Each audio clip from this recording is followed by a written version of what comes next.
कैसे हो मेरे क्रिकेट के दीवानों? बढ़िया सब। मज़ा आ रहा है ना ज़िंदगी में? बस ऐसे ही हंसते खेलते रहो और अपने सपनों को पूरा करते रहो। दीवानों, आज की इस वीडियो में मैं आपको बताऊंगा कि क्रिकेट के इतिहास में इंडिया के वो कौन से बैट्समैन हैं जिन्होंने सबसे तेज ओडीआई में शतक लगाए हैं। इनमें से कुछ बल्लेबाज तो ऐसे हैं जिन्हें आप सपने में भी नहीं सोच सकते कि इन्होंने ओडीआई में इतनी तेज शतक लगा दिया। बस वीडियो में बने रहना और वीडियो को एंजॉय करना। चलिए बिना किसी देरी के जल्दी से वीडियो को शुरू करते हैं।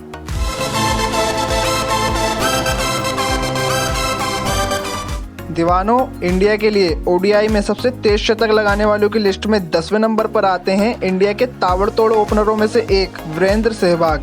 सहवाग ने ये शतक बनाने के लिए मात्र 69 गेंदें खेली थी और ये मैच इन्होंने 2 अगस्त 2001 कोलंबो के क्रिकेट ग्राउंड में न्यूजीलैंड के खिलाफ खेला था, जिसमें इन्होंने 70 गेंदों में 100 रन की पारी खेली थी और इनकी इस पारी में 19 चौके और एक छक्का भी शामिल था। वीरेंद्र सहवाग इस समय इंडिया में नए आए थे और उन्होंने आते ही अपना एक अलग ही जौहर दिखा दिया था। वह इंडिया को हमेशा ताबड़तोड़ शुरुआत देते थे और अपना एक नाम बनाते जा रहे थे।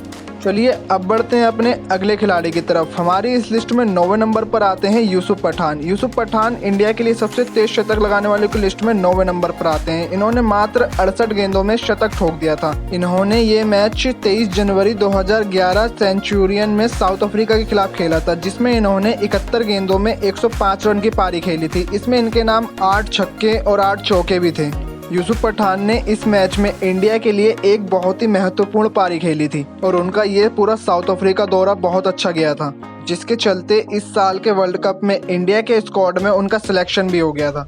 चलिए इसी के साथ अब बढ़ते हैं अपने अगले खिलाड़ी की तरफ। हमारी इस लिस्ट में 8वें नंबर पर आते हैं वीरेंद्र सहवाग। एक बार फिर से वीरेंद्र सहवाग का नाम इस लिस्ट में आया। इस बार इन्होंने मात्र 67 गेंदों में शतक ठोक दिया था।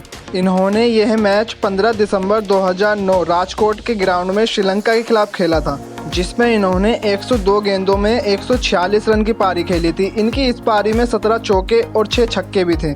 इस साल वीरेंद्र सहवाग इंडिया के one of the highest run scorer में से एक थे और इस मैच में तो इन्होंने श्रीलंका की धज्जियां उड़ा दी। इन्होंने मात्र 67 गेंदों में श्रीलंका के खिलाफ शतक ठोक दिया और 102 गेंदों में 146 रन की पारी खेल के इंडिया को मैच भी बहुत आसानी से जिता दिया।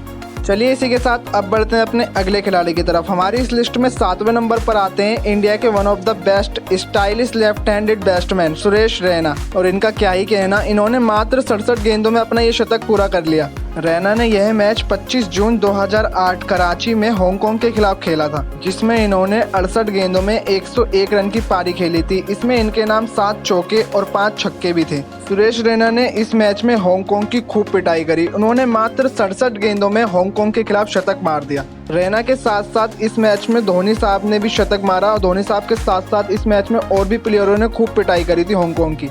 चलिए इसी के साथ अब बढ़ते हैं अपने अगले खिलाड़ी की तरफ। हमारी इस लिस्ट में 6ठे नंबर पर आते हैं इंडिया के केदार दमदार यादव। केदार यादव ने मात्र 65 गेंदों में अपना ये शतक पूरा किया था। इन्होंने यह मैच 15 जनवरी 2017 को पुणे में इंग्लैंड के खिलाफ खेला था, जिसमें इन्होंने 76 गेंदों में 120 रन की ताबड़तोड़ पारी खेली थी। इनकी इस पारी में 12 चौके और 4 छक्के भी थे। केदार यादव ने यह पारी बहुत ही दबाव में खेली थी। इस मैच में इंडिया के 3 विकेट 10 ओवर से पहले गिर गए थे और इंडिया पीछा भी 350 से भी ज्यादा रन का कर रही थी।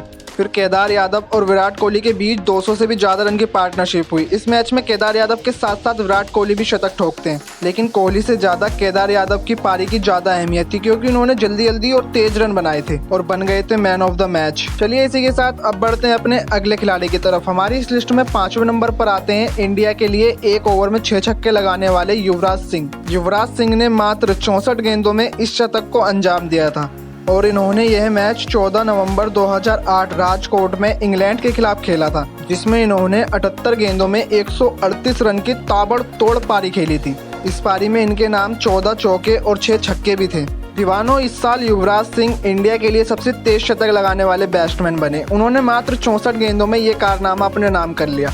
इस मैच में इंडिया ने इंग्लैंड वालों का जैसे बिल्कुल ही दिवाला निकाल दिया था। युवराज सिंह के साथ साथ इस मैच में गौतम गंभीर और वीरेंद्र सहवाग भी इंग्लैंड की खूब पिटाई करते हैं और रख देते हैं उनके सामने 388 रन का लक्ष्य है। फिर क्या, इंडिया बहुत ही आसानी से यह मैच जीत जाती है। चलिए दीवानों, इसी के साथ बढ़ते हैं अपने अगले खिलाड़ी की तरफ। भारत के लिए ओडीआई में सबसे तेज शतक लगाने वालों की लिस्ट में 4थे नंबर पर आते हैं मोहम्मद अजहरुद्दीन।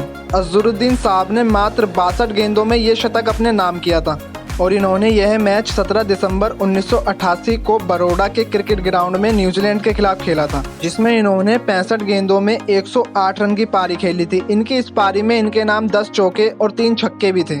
दीवानों, मोहम्मद अजहरुद्दीन की यह पारी उस जमाने में एक दिवसीय क्रिकेट की सबसे तेज पारी थी। मतलब कोई सोच भी नहीं सकता था कि इतनी तेज भी शतक लगाया जा सकता है ओडीआई क्रिकेट में, लेकिन अजहरुद्दीन साहब ने ये करके दिखाया। उन्होंने मात्र 62 गेंदों में ये शतक अपने नाम किया। चलिए दीवानों, बढ़ते हैं अपने अगले खिलाड़ी की तरफ। भारत के लिए सबसे तेज शतक लगाने वालों की लिस्ट में तीसरे नंबर पर आते हैं Virat the run machine Kohli. Virat Kohli ने यह शतक मात्र 61 गेंदों में अपने नाम किया था और इन्होंने यह मैच 30 अक्टूबर 2013 नागपुर में ऑस्ट्रेलिया के खिलाफ खेला था, जिसमें इन्होंने मात्र 67 गेंदों में 115 रन की ताबड़तोड़ पारी खेली थी। इनकी इस पारी में इनके नाम 18 चौके और 1 छक्का भी था। अब ये जनाब तो हर रिकॉर्ड के अंदर शामिल होते ही होते हैं, चाहे कुछ भी हो जाए। इन्होंने मात्र 61 गेंदों में ऑस्ट्रेलिया के खिलाफ ये शतक अपने नाम किया। उस पारी में आते ही विराट कोहली ने जो चौके लगाए हैं, मतलब कि टोटली क्लास इनकी नजर आ रही थी उस पारी में। चलिए इसी के साथ बढ़ते हैं अपने अगले खिलाड़ी की तरफ। इंडिया के लिए सबसे तेज शतक लगाने वालों की लिस्ट में दूसरे नंबर पर आते हैं वीरेंद्र सहवाग। एक बार फिर से वीरेंद्र सहवाग। इस बार वीरेंद्र सहवाग ने मात्र 60 गेंदों में ये कारनामा अपने नाम किया। इन्होंने यह मैच 11 मार्च 2009 को हैमिल्टन में न्यूजीलैंड के खिलाफ खेला था, जिसमें इन्होंने मात्र 74 गेंदों में 125 रन की नाबाद पारी खेली थी। इनकी इस पारी में 14 चौके और 6 छक्के भी थे। इंडिया के लिए ओडीआई में सबसे तेज शतक लगाने वालों की लिस्ट में वीरेंद्र सहवाग का नाम अब तक 3 बार आ चुका है। इससे तो सिर्फ यही जाहिर होता है कि इनके खेलने का स्वैग कैसा है। तभी तो इन्होंने मात्र 60 गेंदों में न्यूजीलैंड के खिलाफ ये ताबड़तोड़ शतक बना डाला और बिना किसी विकेट को खोए इंडिया को 10 विकेट से ये मैच आसानी से जिता दिया। चलिए इसी के साथ अब बढ़ते हैं अपने अगले खिलाड़ी की तरफ। इंडिया के लिए ओडीआई में सबसे तेज शतक बनाने वालों की लिस्ट में नंबर 1 पे आते हैं विराट कोहली। इस नंबर 1 की कुर्सी पे भी सिर्फ विराट कोहली ने ही अपना नाम लिख रखा है। इन्होंने मात्र 52 गेंदों में ये शतक बना के दिखाया था। इन्होंने यह मैच 16 अक्टूबर 2013 को जयपुर में ऑस्ट्रेलिया के खिलाफ खेला था, जिसमें इन्होंने मात्र 52 गेंदों में 100 रन की नाबाद पारी खेली थी। इनकी इस पारी में 8 चौके और 7 छक्के भी शामिल थे। दीवानों, अगर आपको याद हो, विराट कोहली ने अपनी इस पारी का खाता आते ही छक्के से खोला था। इन्होंने अपनी पहली गेंद से ये स्पष्ट कर दिया था कि आज ये मूड में है, आज ये कुछ ना कुछ तो करके जाने वाले हैं। फिर क्या, बना गए एक और रिकॉर्ड क्रिकेट के इतिहास में इंडिया की तरफ से। मतलब कि जहां रिकॉर्ड्स हैं वहां कोहली हैं, तभी तो आप लोग इन्हें रिकॉर्ड तोड़ कोहली भी कहते हैं। चलिए इसी के साथ वीडियो को यहीं पे समाप्त करते हैं। इन सब में से आपको सबसे अच्छा शतक कौन सा लगता है, प्लीज़ कमेंट सेक्शन में ज़रूर बताना। और अगर आपको ये वीडियो ज़रा सी भी अच्छी लगी हो तो प्लीज़ वीडियो को लाइक और शेयर ज़रूर करना। आगे भी ऐसी वीडियोस देखना चाहते हो तो प्लीज़ चैनल को भी सब्सक्राइब करना। मिलते हैं नेक्स्ट वीडियो में।